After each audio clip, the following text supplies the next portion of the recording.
How did you come to work with director Davis Guggenheim on Still? First of all, I was flattered that Davis had read the books. The message of just wake up the next day and carry on resonated with him. And so we started to talk about what it could possibly be. And I said, I didn't want to do standard, kind of chronological biography. And he said, no, he had something else in mind. And I said, what is it? And he said, I have no idea.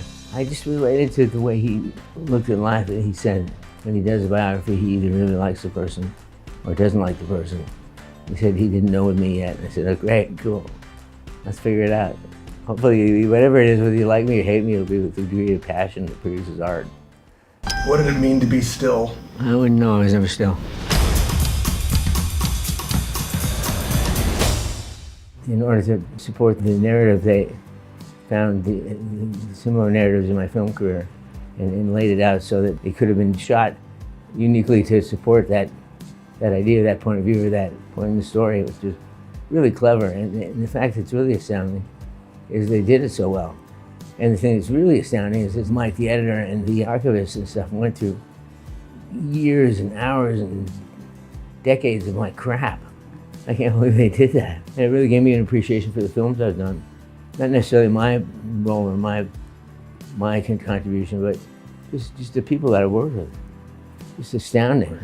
I want this job. I can do it. Whatever the exception is, I can fix it. I can be older. I can be taller. I can be anything.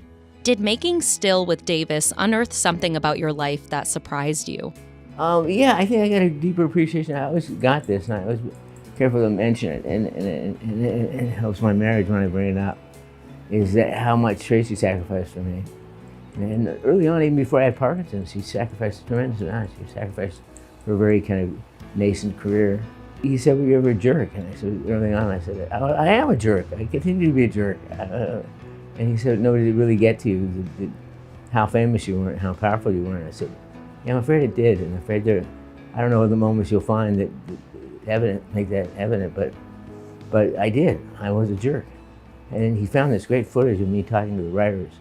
I just loved, because it's just you just want to slap me. It's want to go, shut up, sit down, have a Diet Coke, and relax and sit in the corner. What came out of that attitude and that kind of boorishness was meeting Tracy. There's this scene in the movie where she walked in after lunch and I could smell garlic. So I said, "What, you have scampi for lunch, babe?" And she just looked at me and lit up a litany of swear words in my direction.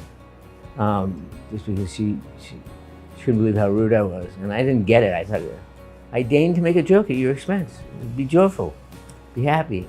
Doesn't happen many people that I cast my magic on. I mean, I was out of my mind. And then the second thing I thought was, I'm gonna marry this girl. She's amazing. So this girl comes into my life and I said, by the way, you are on the road to ruin. And I'm going, she was leaving the show. She had done her commitment. And so it was this strange thing, because she was kind of saying, I have to leave now. I probably won't see you again, but you're killing yourself and you're destroying your life. And have fun. And I was sitting in my Ferrari in the parking lot at Paramount, and she was next to me in a rental Volkswagen. It was just that moment captured. And he managed to find this material that supported it and told that story. It was really, so this is the things when I saw the film, it really captured me. And I said, he really got that moment beyond my understanding of it up to this point. I woke up and I noticed my pinky. Auto-animated. Parkinson's disease. When everything went crazy, went sideways with the diagnosis, I had an opportunity that I was like, wait a minute. I'm getting letters from people with Parkinson's saying, I'm glad you have Parkinson's. And people in my family say, it's terrible. I say, that's the best thing I've read. That's the most honest, cool reaction, like sane reaction from these people. They're saying, God help us. We're stuck here, and you have this opportunity. And I recognized it right away. I said, I have a chance to not for me, but you don't often get chances like this to use what you've been given or in reclaiming what's been taken, move ahead and do something important. And that has to this point been the big gift in my life, the gift of my life beyond my family, which is obviously the most important thing. But beyond my career, beyond all that stuff, this is an opportunity to make a difference in the lives of people with Parkinson's. Wait a minute, Doc. Are you telling me that you built a time machine out of a DeLorean? I would think that Back to the Future was my most overappreciated film. I found this new thing where I've just thrown my arms around these fan fests. I never did before. I used to always kind of look at the little scans. And then I went to one, and I said to the people at the Q&A, I said, I thought I was doing this for you. They said, this is totally for me. This is a pig out for me of how much these people have given me and how much they've given me in my life. And they still hang on, they still show up. And they want to stand for 4 hours to take a picture of me. That's amazing. And I always credit Chris with this, that all the exposition in that film, Chris did that. They did it in the most astounding way. Come here.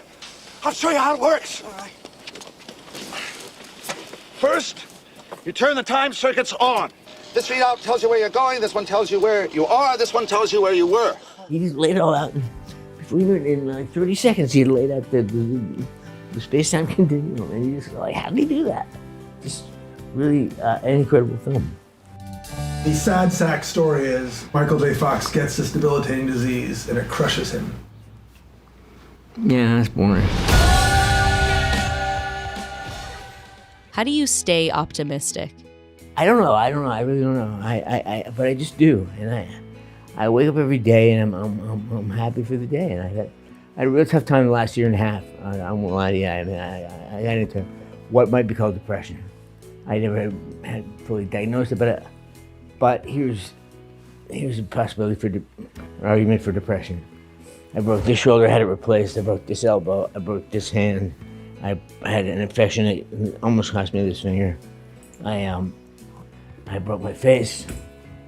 I did a lot. I broke this humor, and that sucked. But I was still okay. I was still happy to join the day and be a part of life. And so I just enjoy the little math problems of life. I just enjoy waking up and figuring that stuff out, and at the same time being with my family. And I hope that, and I feel that I won't break as many bones tomorrow. So that's optimistic. I mean, it's just, I don't know. I just want to give up. I enjoy life, and I enjoy my family. And like, who'd have thought this would happen? This wonderful attention that the film is getting, and through the film, people hopefully will.